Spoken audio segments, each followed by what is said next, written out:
quite struck by John Healey, the Defence Secretary, saying today that, yes, it's true, Britain's armed forces might be some of the best in the world, but if someone had invaded Britain, we wouldn't have the resources we need to repel it. I mean, that's a pretty sort of stark warning. And yet you might say, well, come on, who's going to invade Britain anytime soon? Let's talk to Colonel Simon Diggins, Defence Analyst, former Colonel in the British Army. So I'm great to have you with us tonight. Thank you very much indeed for coming on. I mean, a lot of people will sort of read that admission from John Healey and possibly raise their eyebrows. Should they? No, I think they should. I mean, the first thing is that the sort of state of Britain's armed forces has been known for a while. Both his two predecessors, albeit from different party, made many warnings about the state of armed forces, as did many sort of senior officers and defence analysts. And that's been a matter of kind of public record. House of Commons Defence Committee, very, very sort of critical report in February this year, also put the same thing out there. So he's right now to say it. I have a slight suspicion, I hope it's not too cynical, there's a certain amount of kind of pre-budget politicking going on here to kind of make that point. But the point he's making, I think, has been well made. He's been very coy up until now about making these kind of statements. Prior to him becoming the actual Secretary of State for Defence, he talked a lot about human resources, he talked a lot about veterans welfare, and lots of kind of relatively soft but important HR and personnel issues, and refused to be drawn on the actual state of our armed forces. He's now sort of coming slightly out of that sort of closet area, and now talking about the actual reality, which is that our forces are so etiolated that in the event of a significant threat to us, we would struggle to defend ourselves. When was that not the case? How far back would you have to go to say confidently at that point in time Britain had armed forces that were capable of repelling an invasion?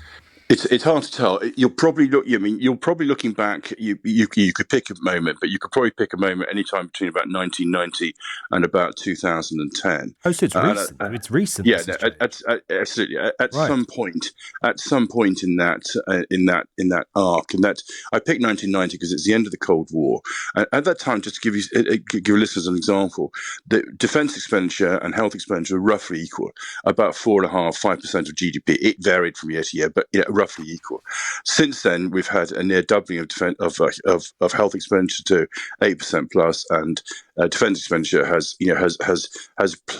plunged downwards. I think the nadir was 1.6% in 2016. But at some point in that arc, we probably ceased to be able to defend ourselves properly. We did have a lot more money spent on defence, but that was very much related to the wars in Iraq and Afghanistan, but not really focused on our defence, the defence of the homeland and our immediate. And exactly. Let me ask you about that, Simon, because people will listen to that and think people will listen to this conversation and what John Healey said and go, well, come on, realistically, we've still got one of the best militaries in the world. We're a nuclear power. Who, realistically, in the foreseeable future, is going to invade Britain anyway? What would you say to that? No, I think that's right. I think in terms of if we're looking at sort of a Hitlerian type invasion, then that's probably a very remote possibility. If you're looking about what do we need to defend ourselves against the myriad of threats that we currently face, anything from ballistic missiles through to cyber, through to disinformation campaigns, through to, and it was reported very widely a week or so ago, the Russian intelligence services, this is the head of MI5, who have basically gone feral in Europe. Then when you put all those things together, then you then to have a sort of picture of disorder.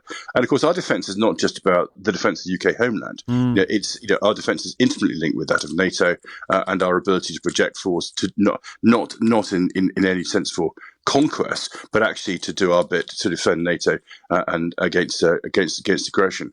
And that's the issue we've got. We simply don't have those resources at the moment. It's a sober warning. Thank you, Simon. Colonel Simon Diggins there, Defence Analyst, former Colonel in the British Army.